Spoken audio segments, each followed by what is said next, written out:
What's up, everybody? Welcome back. Hope everybody's having a great day or night whenever you're watching this. Took a little bit of a break, but I'm back. I got another banger for you, and this one's it's going to be a little bit longer. I want to talk about one good thing from each and every NFL team this year, and of course, some teams have more positive things to say than others, but everybody gets love in this video, so let's get into it. Before I do, if you're new to the channel, please subscribe. If you enjoy this kind of content, please like the video, and in the comments, let me know one of your favorite things about your NFL team this season, and one of your least favorite things about your NFL team this season. We're going to stay positive in this video though. So let's start off with number one, the Miami Dolphins. It's not just going to be all-star players here. There's going to be some diamonds in the rough, but I want to talk about running back De'Von Achane. Averaged over 8 yards a carry, was a legit steal, and at his tiny frame, dude was averaging almost 11 yards a touch at one point in the season. True playmaker, super speedster, might be the fastest player on that team, which is saying a lot. He's legit. Love him as their running back. Him and Mostert provided a very nice combo, but Achane, you could tell the offense is different when he's on the field. Moving to the division rival Buffalo Bills and staying with the theme of the running backs, James Cook. One good thing about the Bills, James Cook proved that he is an RB1 in this team. Over 1,000 yards. 4.85 yards per carry. Very, very good numbers in a team that has a lot of Josh Allen 5-yard touchdown runs, 1-yard touchdown runs, so his numbers could have been even crazier. But just the way the team is built and how awesome the quarterback is, James Cook, he came out though and proved this year that he is their running back of the future. Love what he did. And the offense really kind of got going to finish the year because of him. Moving to the New York Jets, offensively, there was not a lot of bright spots on this team, but Garrett Wilson proved he's wide receiver one, and imagine what this man could do if he had a legit quarterback. Over 1,000 yards, gonna probably have close to 100 catches at the end of this season. Really just magnificent, given the situation, what he's been able to do 2 years in a row. Get that man a QB, please. Aaron Rodgers, stay healthy. I want to see Garrett Wilson with a legit QB. His numbers will be crazy. Moving to the New England Patriots, Christian Barmore at defensive tackle. He's really blown up this year, 8.5 sacks, which getting sacks from the interior of the O-line is so hard to do. That's why guys like Aaron Donald are so magnificent in their ability. But Barmore had a very, very good year. 8.5 sacks, proved that he is one of those top nose tackles in this game. And, he's young. He's only been in the league like 3 years. Young player, kind of proving himself, super dope to see, has a great future. Moving to the AFC leading Baltimore Ravens, I'm going to go with Kyle Hamilton. He is a bright spot on that amazing defense. He might be the brightest player on that defense, maybe the best safety in football. Reminds me a ton of Derwin James, and that is a lot of praise. But the dude plays everywhere. You need him to play safety, play either spot. You need him to play slot corner, he's there. You need him to play in the nickel, he's there. You need him to play linebacker, he's there. You need the man on the D-line, he's there. Makes plays, forced fumbles, interceptions, passes defensed. Every metric, that is arguably the best safety in football. Moving to, honestly, the surprise of the AFC this year, given their situation, the Cleveland Browns. The positive thing with the Cleveland Browns is this team, as beat up as they've been, they're probably the most injured team in the league, they're in the playoffs. They clinched a playoff spot before even the last week of the season. Given that they're without their QB1, RB1, like the entire O-line. They've gone several games without receivers. It's just been Njoku's missed time. So much has gone on to this team this year.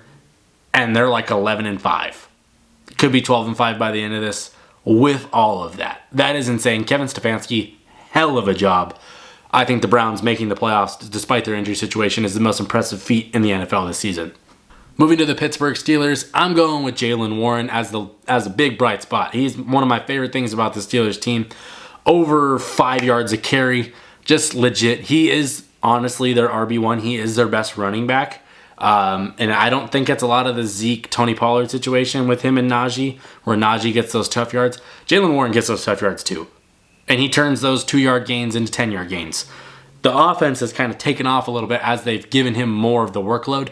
And I like that because Jaylen Warren's a dog, super slept on player. And this year he's kind of broken out. Moving to the Cincinnati Bengals, we're going to go with one of the most slept on defensive ends in the entire league. Trey Hendrickson, 17 sacks. What else can you say? And the funny thing is, when people talk about best pass rushers, his name is probably not even in the first 10 that comes up. And this is just media talking, okay? But for people that have watched Bengals football, that dude makes plays every single game, is a nightmare for offensive lines and quarterbacks alone, and running backs. Anybody that's got to get in his way. Trey Hendrickson's a dog. He's been slept on for a lot of years, and he's been killing it. Got to give him love. Moving to the AFC South, we're going to start with the right now division-leading Jacksonville Jaguars. I'm not going to talk about anybody on the offense. I want to talk about their special, amazing player in Josh Allen at the defensive end spot, outside linebacker, whatever spot you list him at. He is so good. So good as a pass rusher. This is his breakout year, 16.5 sacks. And that is not the only way you can measure it. Dude forces fumbles, pressures in the backfield on run plays. And for the most part, he's really their most impactful pass rusher by a large margin. They don't have a lot outside of him. He is truly special.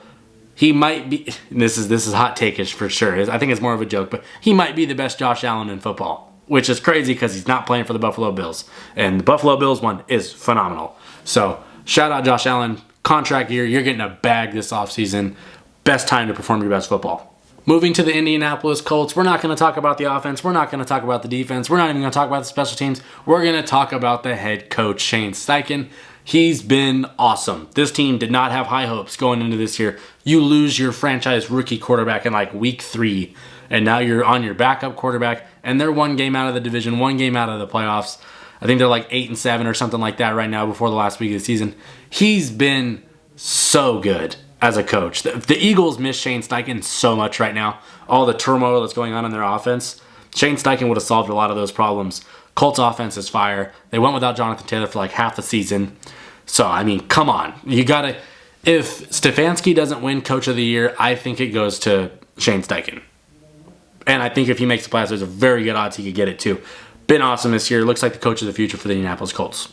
Now moving to the Houston Texans, and I love talking about the Texans. They're one of my favorite teams this year. Their best, positive thing about them, they got CJ Stroud. You've got your franchise quarterback. He might be the best rookie QB ever at this point. He's lights out. Dude puts on a show. Nobody thought this team would be where it is, and here they are. I give CJ Stroud the most credit because having a guy like him just elevates your franchise. You're safe for the next 10 to 15 years. You don't got to worry about the biggest position in football. You got it locked down. Shout out the Texans. Moving to the Tennessee Titans, and not to the degree of CJ Stroud, I do want to give Will Levis some love. I think he's proved that he at least gets another year or two. He's shown a lot of good flashes, several games with like 3-4 touchdowns. He's made good plays. They upset the Dolphins. He makes plays out there, and I think it's when he's very raw, but once they get the team around him on the offense, because really outside of DeAndre Hopkins, it's bad. So after that, I think if you can build something around Will Levis, you could see this guy. He could become really, really good. I thought he showed a lot of promise as a rookie, which is nice for a second-round pick who kind of fell in the draft a little bit. Tennessee, I think you have a quarterback that could be something. Moving to the AFC West leading Kansas City Chiefs for like 8 years in a row now. Trent McDuffie, cornerback.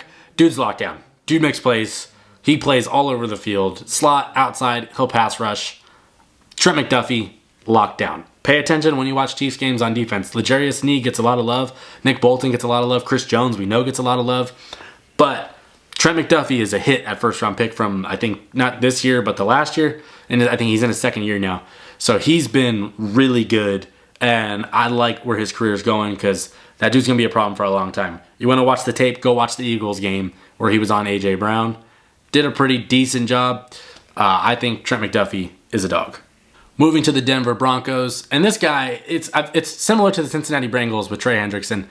Justin Simmons, so good at football, and he just, when you talk about the top safeties, people talk about Derwin, they talk about Minka, and now they're talking about Kyle Hamilton. Justin Simmons is one of those I'm just damn elite every single year. There's no drop-off. He's just a killer out there, and that defense in the secondary outside of Pat Surtain, who you could probably talk about him too, I think Simmons is just the steady force back there, and he leads that defense.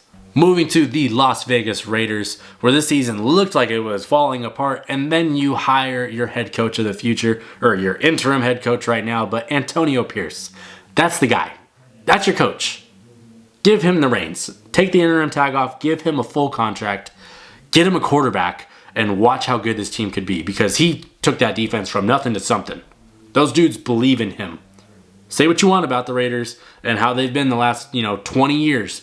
Antonio Pierce has that moxie. He has that glamour and that grittiness at the same time, to where we're going to go out there and we're going to smash you in the face. That's the guy you want as your head coach. Trust me. Moving to my Los Angeles Chargers, and honestly, the best thing about this season for Chargers fans, and a lot of them agree with me, Brandon Staley got fired. That is the one best thing, the one beautiful thing about this NFL season for the Chargers. Dark year, but Brandon Staley, you're gone. Thank Jesus. On to the next one. Getting to the NFC, we're going to start with the Dallas Cowboys, leading the NFC East right now. And there's a lot of guys you could talk about, but CeeDee Lamb might be top 3 as a receiver. He broke Dallas's records for catches and yards. He was insane all year long. I mean, what else can you do? This is a team that's had Michael Irvin out there. It had Terrell Owens. It's had Dez Bryant, 88s. It's had all these great players at receiver. And CeeDee Lamb might be the best of them, the most talented of them all. That's crazy. Moving to the Philadelphia Eagles, Jalen Carter. Such a positive impact on that defense. Defensive tackle, he's already one of the best in the league. Gonna win probably Defensive Rookie of the Year. And he's been awesome. And people, he only has like 6 sacks. Getting sacks as a D tackle is not the easiest thing in the world. That's probably the hardest spot to do in the defense. That's probably the hardest thing to do. But he runs stuffs, QB pressures, makes game plans fall apart. If you don't game plan for Jalen Carter, your offense is going to get smashed. And I think a lot of teams figured that out pretty quick, because dude moves off the ball faster than most of anybody in the league. Moving to the Giants, we're going to keep it with the rookies, but not on the D-line. We're going to talk about the secondary. Deonte Banks at corner, very good. Very good rookie year. I think he's been one of the more slept-on rookies. I think he's making plays out there. And he does very good in man coverage. He does good on those islands. And that is something that is very promising for a corner. Looks like you have your cornerback one of the future right there to go alongside Kayvon Thibodeau on the D-line, kind of build your defense. And they got a good thing going on the defensive side of the ball there. And Deonte Banks is one of the best parts about it. Moving to the Washington Commanders, Terry McLaurin. Dude's amazing. It's similar to Garrett Wilson. Imagine if he got a quarterback or a situation that was stable. He's going to probably go over 1,000 yards again. He's just consistent as hell. And there's nothing more you can really ask for given the context of his situation. Terry McLaurin don't get enough love. And I truly don't think we've seen the best of Terry McLaurin. Moving to the Detroit Lions and rookie safety Brian Branch. Dude is a killer back there. He's going to be one of the best safeties in the league for a long time. His first game out there, pick 6 is Patrick Mahomes. It's going to say something. He's made plays since then all over the field, kind of similar to Kyle Hamilton in the physicality that they play with, where they can play inside, they can play outside, they can play in the back end, they can play as a linebacker. They make big plays at big times. Brian Branch is very good. Him falling to the second round was a travesty. Moving to the Green Bay Packers, best thing about this season for the Green Bay Packers, Jordan Love, you found out he is your QB1. You found out you got a franchise quarterback in Jordan Love. Build the team around him, and as the season has gone on with that receiving core, particularly Jaden Reed and Romeo Doubs and Dontavion Wicks, there's more. That the offense has gotten better and better and better and better, and Jordan Love has gotten better and better and better. The chemistry is there. You can kind of see it. The talent is getting there, but Jordan Love is the head of that snake, and he's really come on the last 2 months of the season. Been awesome as a quarterback. His numbers, you can put up against a lot of other starting quarterbacks in the league right now, and they're on par. So shout out Jordan Love. One good thing about the Minnesota Vikings this season, you have your receiving duo for the next 5 to 10 years. You have it. Obviously, you pay Jettas. You do not let that man go anywhere. But getting Jordan Addison with Justin Jefferson, that receiving duo is going to be the best in the league probably next year. Addison's awesome. Jettas is, in my opinion, the best receiver in football in terms of all around. I know Tyreek Hill is crazy. Jettas is my guy, though. I think I have bias also. But that receiving duo is going to be a problem for a long time. Moving to the Chicago Bears. They got the best situation possible. You have the first pick in the draft, and it's not even yours. You have the Panthers pick. You could take Marvin Harrison Jr. and pair him with Justin Fields and DJ Moore. You could draft Caleb Williams. You could do a whole lot. You could trade the pick and get more picks. Ultimately, you're in one of the best situations in football. You got cap space, a team on defense that is improving rapidly, And you have options at quarterback. You can stick with Justin Fields, or you can trade him and get picks and take Caleb Williams. There's so many different things you could do that you got options. And for teams that are, building and building and building, you want to have choices in how you mold your roster. And they have arguably the best choice to make coming in April. Awesome for them. Moving to the Tampa Bay Buccaneers, Baker Mayfield proved he can be your quarterback. He proved that for the next 4 to 5 years, he could be your guy. You could win games with him. You can be competitive. And he really had a resurgence of a season, which shout out to him because I was not a Baker believer. But after this season, I am. I've seen it. He's been awesome. And I think you couldn't have asked for more because in the offseason, he was battling for the starting job. And now you've got, okay, I got a franchise quarterback. I got somebody I can rely on that's going to make plays for me in big situations that his teammates seem to love.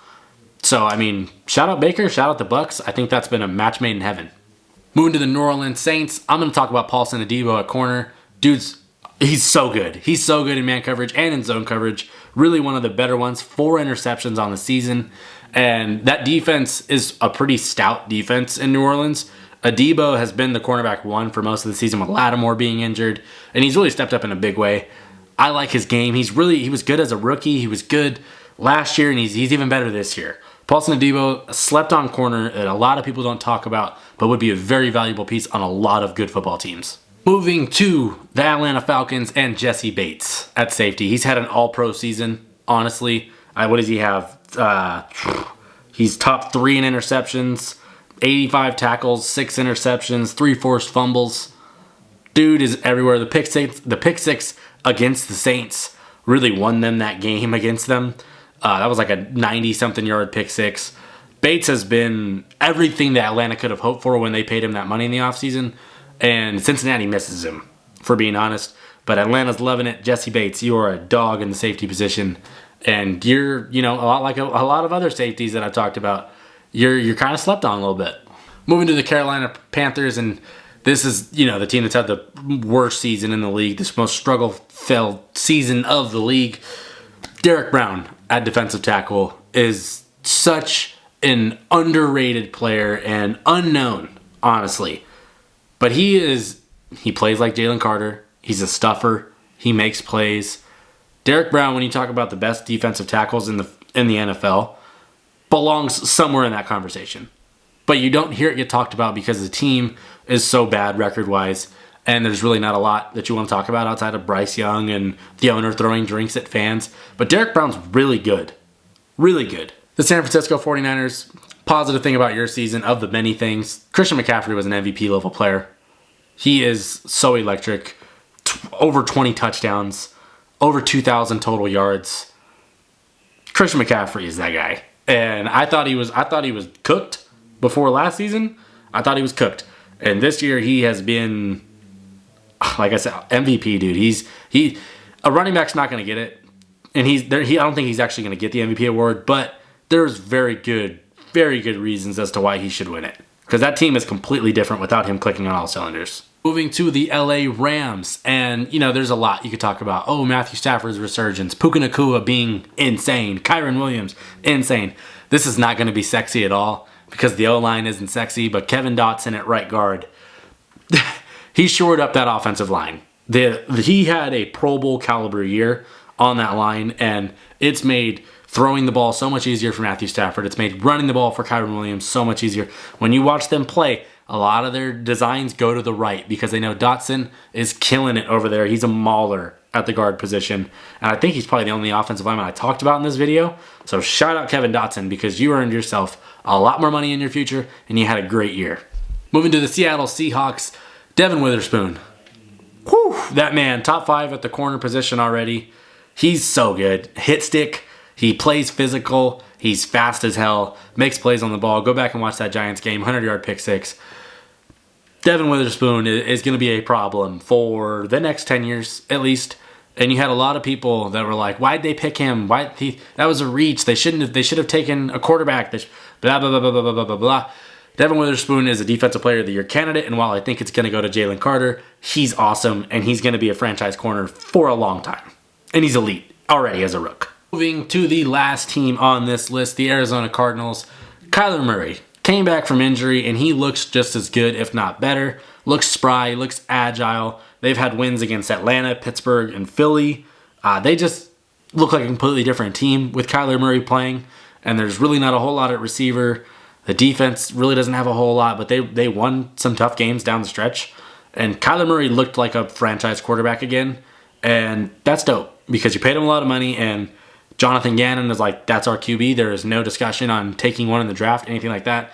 And Kyler, in this last 6-8 weeks, whatever it is since he came back, has shown that, yeah, I still got it. I'm not going to be this injury-prone guy. Hopefully, I can still throw, I can still run, I can still make plays. I'm still elite.